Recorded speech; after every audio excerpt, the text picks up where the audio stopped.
Hello everybody!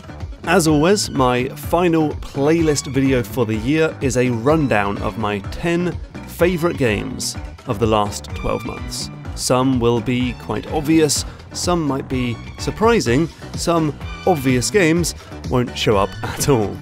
So without further ado, let's just jump right into the games. This list is in no particular order. Florence is an interactive comic book for mobile, which tells the story of Florence's first relationship. Every meaningful and not so meaningful moment, from the awkward first date to brushing your teeth at night, is represented as an ultra-cute touchscreen minigame. You'll be shaking Polaroids, dragging items onto shelves, and tapping away at pizza to eat it. The game is at its best when it's using these mechanics to represent the feeling of the events on screen rather than trying to be a literal interpretation. So for example, conversations with her new boyfriend Krish are turned into speech bubbles that look like jigsaw puzzles, and the puzzles change depending on the tone of the conversation. Awkward first words are difficult puzzles because the words are hard to find, but when the two are more comfortable, the puzzles are easier because words come more naturally, and when they argue, the bubbles change again. I wouldn't call it subtle, but it's still effective. Beyond the clever mechanics, Florence is also a lovely story with gorgeous art and an elegant piano soundtrack. It's just a really charming piece of work that you'll hopefully enjoy experiencing, and maybe find ways to relate to the events on screen with your own life.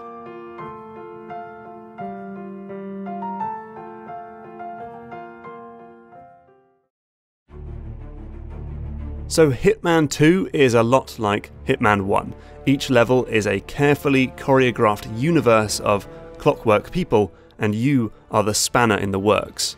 By following opportunity, wearing disguises, and toying with guard AI, you can exploit holes in the system to move your targets into useful places and then drown them in the toilet or whatever.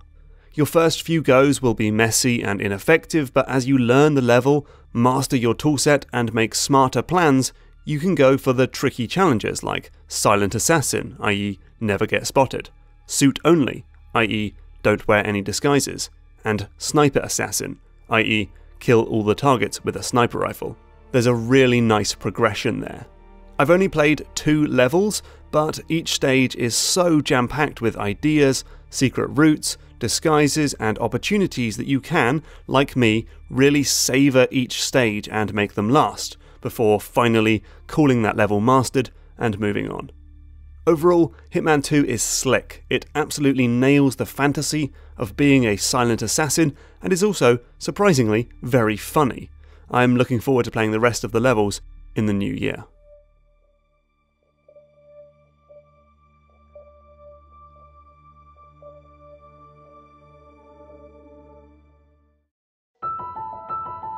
Celeste is a rock-hard platformer from the school of Mario and Meat Boy, and it has some of the most precise movement and crunchy controls you can find in this sort of game.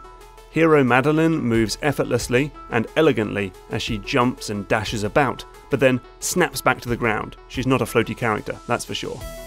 This simple moveset will see you through a handful of well-executed stages, where simple ideas are introduced, explored, twisted around, and turned inside out. But each level also has narrative significance, turning the whole thing into a treatise on mental health and facing your inner demons. Do all that, and you can then face even harder levels and secret stages that reveal unknown intricacies of Madeline's moves. Or if you can't get to that point, turn on the assist mode and slow things down to the point where you can play. Celeste appeals to every sort of player without confusing anyone about the way it's supposed to be played.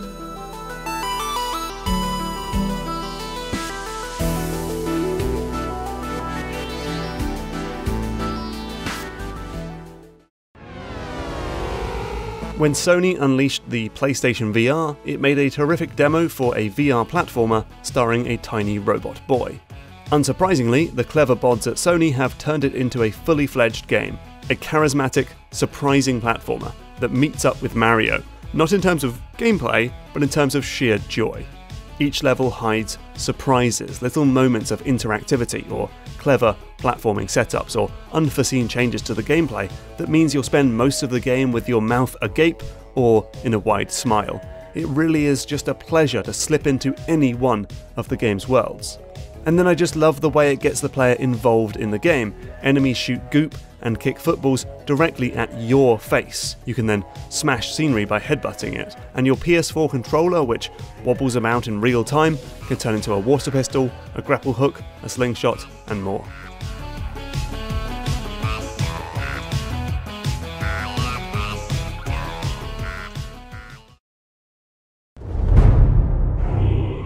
I was never a big God of War fan, so the changes to tone, combat and camera in this new one don't mean much to me.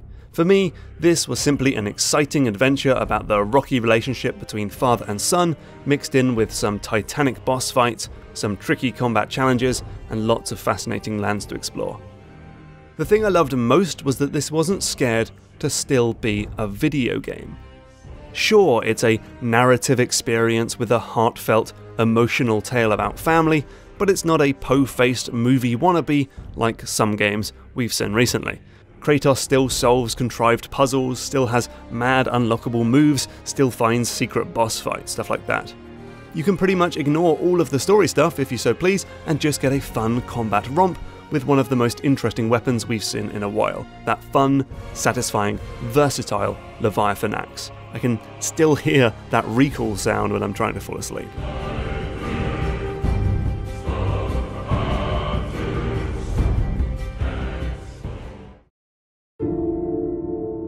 Into the Breach is my sort of strategy game. I like strategy games, but I find a lot of it quite overwhelming, so I generally prefer the smaller, more intimate tactics games like Fire Emblem and XCOM, and that's why Into the Breach works for me. Every level is a tiny weeny grid with only a few units and a handful of turns.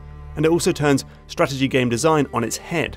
Instead of concealing information behind a fog of war or unpredictable enemy AI, this game tells you everything. It will show you exactly what's about to happen next turn and leave you to figure out the best way to deal with that.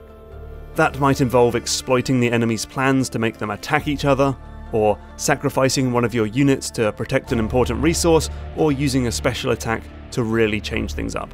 Every level is an enticing little puzzle, even if there's no good answer to your predicament.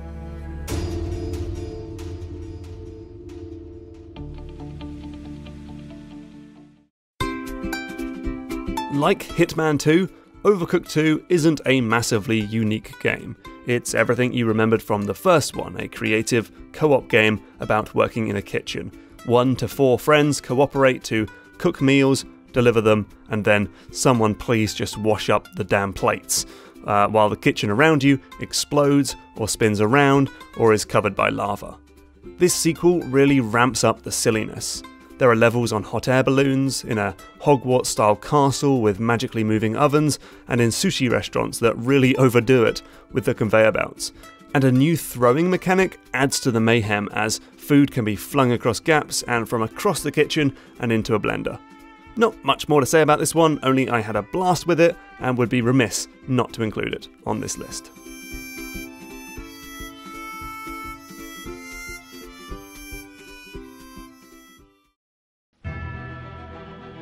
So I know I ragged on Spider-Man a bit in a video this year, and I stand by that. Spider-Man's greatest feature is his web swinging, and I would have loved to have seen a game that focused more attention on making that mechanic more complex, expressive, and intricate.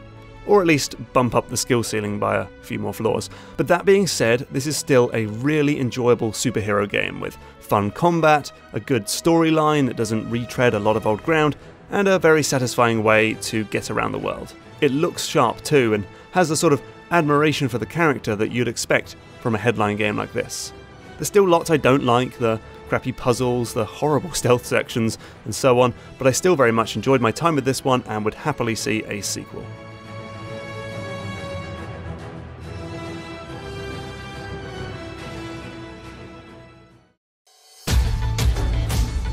Beat Saber is a VR game that would have been all the rage during the Guitar Hero heyday. It's basically a drumming game as you use your VR controllers to smash away at coloured targets like massive great taiko drums. You just stand still as the targets fly towards you. This creates one of the most intense and physically involving VR games around. You could use this as an actual workout regime, especially when combined with the ultra high tempo music and higher difficulty levels. This isn't a game I've put tons and tons of hours into, but I really enjoyed what I have played.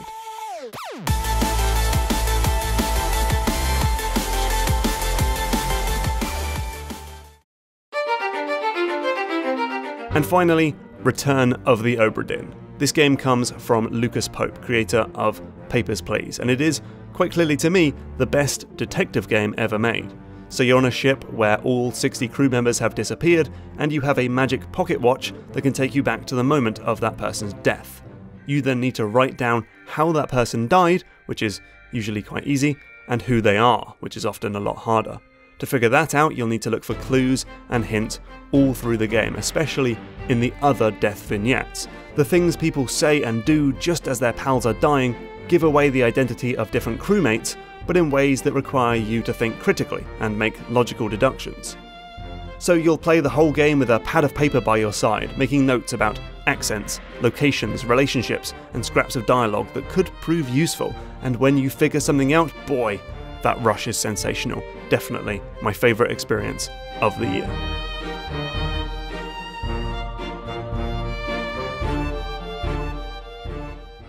Okay, I think that is 10 games, if my maths is correct. A few honourable mentions. I liked Dead Cells quite a bit. I had some fun with The Messenger, and I quite liked Donut County. I thought that was fun. But there's obviously some games that are missing here. Well, the big one being Red Dead Redemption 2. Didn't do it for me, as I talked about in my review on Patreon. Never mind, if you liked it, that's cool. Anyway, I just wanted to say a huge thank you to everyone who supports me at this Patreon level. You are amazing, and you know, a real reason why GMTK can keep going in the way that it does. I look forward to doing some more videos like this for you in 2019. Have a very good end of the year, celebrations, Christmas, whatever you do, and I'll see you in 2019. Goodbye!